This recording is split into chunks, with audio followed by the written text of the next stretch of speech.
జై భవాని, జై జై భవాని అందరికీ. అందరు అనుకుంటారు కదా దీక్షలో ఉన్నవాళ్ళు, అరే వాళ్ళకి ఏముంది, ఎక్కడైనా దీక్ష చేయొచ్చు, ఏమైనా చేయొచ్చు అని చెప్పేసి. మా కష్టాలు ఇలా ఉంటాయండి.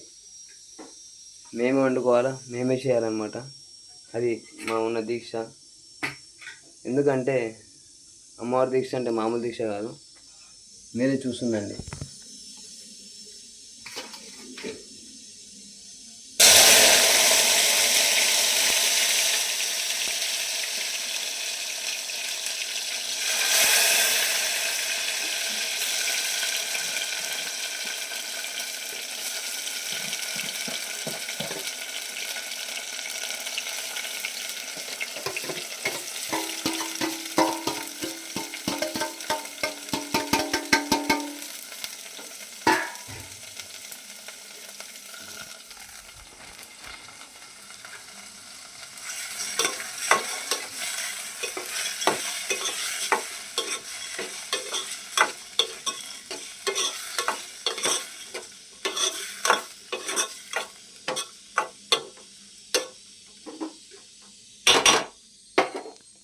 దీక్ష అంటే మామూలు కాదు.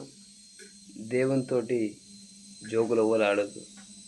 చాలా నిష్టగా, చాలా నియమంగా చేయాలి దుర్మా దుర్మా దుర్గామాత దీక్ష అనేది.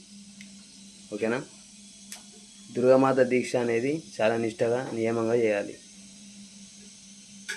ఎలా పడితే అలా చేస్తే దుర్గామాత క్షమించదు అని ఏం లేదు. ఆమె అందరికంటే తల్లి, అమ్మల కన్నా అమ్మ కాబట్టి మనల్ని క్షమిస్తుంది. కాకపోతే ప్రతిసారి తప్పు చేయకుండా మనం చూసుకోవాలి. మనకంటూ సిగ్గు శరం ఉండాలి, మానవత్వం ఉండాలి. జై భవాని, జై జై భవాని.